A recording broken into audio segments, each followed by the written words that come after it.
E aí, deputado Eduardo Bolsonaro, aqui é o Everton Sodário. Deputado, eu tô aqui no interior de São Paulo, tô aqui em Birigui, uma cidade a quase 600 quilômetros de São Paulo, e o pessoal aqui tem algumas dúvidas para perguntar para você. O Cássio Bettini, aqui de Birigui, é o primeiro que vai fazer a pergunta aí. Oi, Eduardo, tudo bem? É o seguinte, a gente sabe que o sistema educacional brasileiro está furado, a verdade é essa. Eu sou educador e posso falar com segurança que está furado. Tem as suas partes boas, mas tem muito ainda o que fazer, mas muito mesmo, inclusive mudar o modelo de cabo a rabo. Eu queria saber, né, o que vai ser feito para que mude isso, qual medida será tomada ou qual plano que tem para um novo sistema, enfim, Eduardo. Porque é o seguinte, a gente saiu da era industrial, a gente está numa era digital total agora, né? E não só o uso de tecnologia, mas como ver o sistema em si, né? O funcionamento todo do sistema educacional. Me diga lá, Eduardo, por favor. Fala, prezado Everton Sodário, Cássio Bettini, obrigado pela pergunta.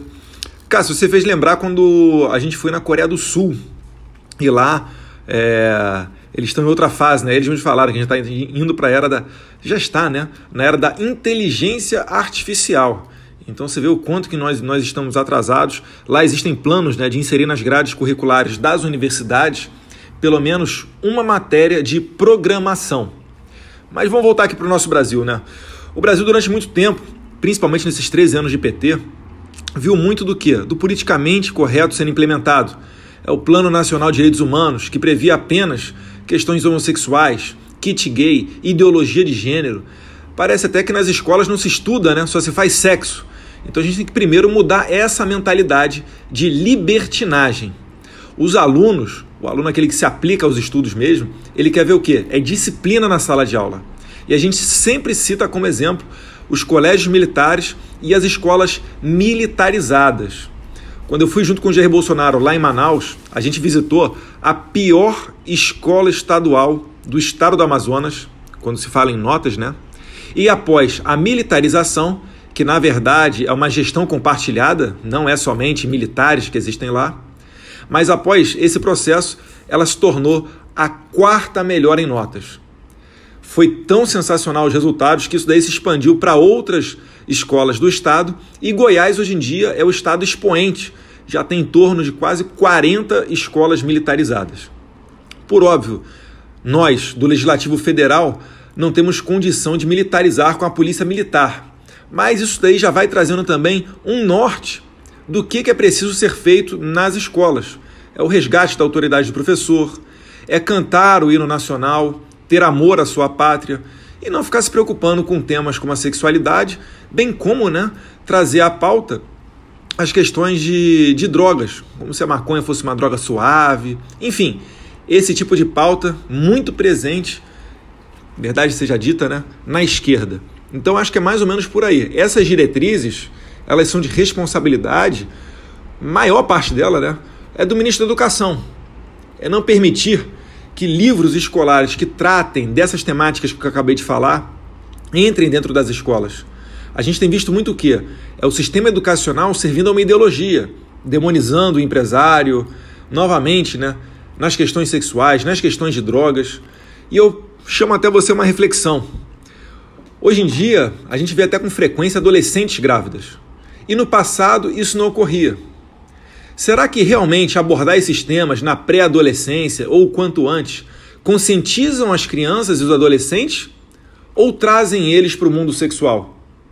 Essa é a pergunta que eu deixo para vocês e pode ter certeza, prezado Cássio, se depender de nós, principalmente do Poder Executivo, né, a gente vai mudar a educação da água para o vinho. Não vai ser esse lema de a pátria educadora no papel e na prática ser a pátria do Paulo Freire, não. Beleza? Um abraço, fica com Deus. Deputado, agora eu tô aqui com o Glauco e ele tem uma pergunta para fazer em relação ao voto distrital para o senhor. Eduardo, boa tarde. Eu gostaria de saber para você qual a importância, né, e se você apoia ou pretende lutar pelo voto distrital. Olá, prezado Glauco.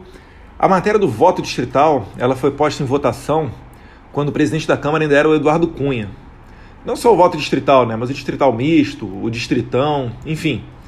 Foi tudo rejeitado na PEC da reforma política. E muitas das vezes, né, quem é favorável ao voto distrital é porque quer uma atuação mais próxima do parlamentar.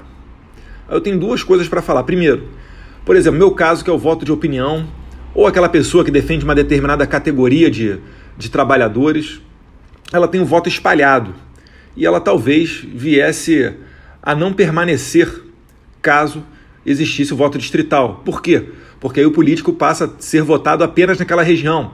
É só na região do Vale do Ribeira, é só na região do Vale do Paraíba, é na Baixada Santista, Litoral Norte, enfim. Ele passa a ser o representante daquela região. Eu acho que isso aí tem um risco também de apequenar o debate, né? Porque vai se deixar de lado os temas nacionais e o deputado vai trabalhar exclusivamente para aquela região. E esse trabalho já é o trabalho do prefeito. É ele que tem que trazer recursos para a sua cidade, para as cidades ao redor, para trazer essas melhorias. Então eu tenho um pouquinho de receio com relação ao voto distrital puro, né? E eu acho que não é a melhor saída. Na verdade, a melhor saída é a população amadurecer e começar realmente a se interessar por política, a não desperdiçar o seu voto. Só que como isso daí demora muito tempo, é algo a longo prazo, é uma luta eterna, as pessoas acham que através da mudança do sistema eleitoral vão conseguir melhorar a Câmara dos Deputados, o Senado e mesmo aí o quadro político.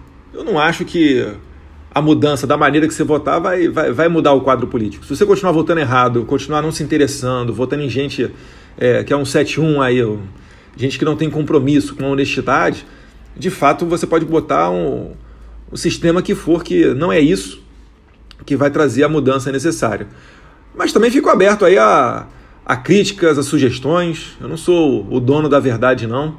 Pode ser que vocês me convençam do contrário e eu estou aqui para ouvi-los também. Perfeito? Glauco, um abraço, fica com Deus. Ô Eduardo, agora eu tô aqui com o Celes. O Celes também é de Birigui, ele tem uma pergunta para te fazer em relação aos transportes. Celes, é com você. Eduardo, hoje sabemos que a malha do transporte rodoviário é o principal sistema no Brasil e que 60% das cargas são movimentadas por essa malha, sem contar o alto custo envolvido no processo.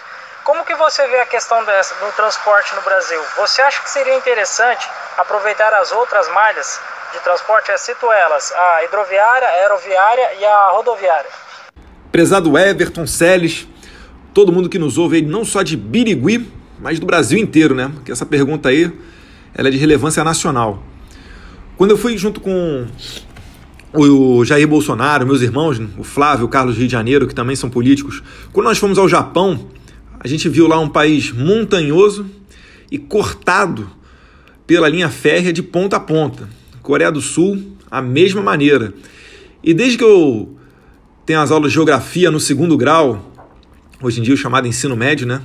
É que eu escuto que o Brasil ele desperdiça essa bênção de Deus que é o canal hidroviário e mesmo, né, uma terra muito plana, muito propensa ao transporte ferroviário. E por que o Brasil não faz isso? Não faz isso por uma opção. Há muito tempo o Brasil optou pelo transporte rodoviário, que é mais custoso, ele é mais... acaba isso se revertendo para o produto final, para o consumidor, porque ele é o mais caro. E a gente tem que ter, sim, uma visão mais para essa questão das hidrovias, mais para a questão das ferrovias. E a gente sabe que quando isso daí surge, novos postos de emprego, eles acabam surgindo também. Então, pelo menos o transporte para a escoação dos produtos, essa é uma visão que o governo tem que ter carinho. O governo hoje em dia está quebrado, ele não pode por si só bancar um investimento dessa magnitude. E eu acredito que o momento que o país vive também está muito mais propenso aqui a permitir que a iniciativa privada explore essa área ou através das PPPs, que são as parcerias público-privadas. E dessa maneira a gente consegue realmente colocar um serviço mais eficiente para o consumidor e baratear o preço do produto final para ele. Então essa daí é a minha ideia, realmente depende de uma ação governamental, da maneira de atrair investimentos, simplificar, né, a implementação dessas ferrovias e dessas hidrovias e também contar ali com o não radicalismo ambiental. O pessoal xiita do meio ambiente para não acabar com um projeto dessa magnitude em virtude de um ou outro empecilho que venha a surgir. Então é isso daí que a gente tem a dizer, beleza? Celes, Everton Sodário, pessoal de Araçatuba, Birigui, Mirandópolis, região, um abraço aí para vocês, fiquem com Deus, obrigado pelas perguntas.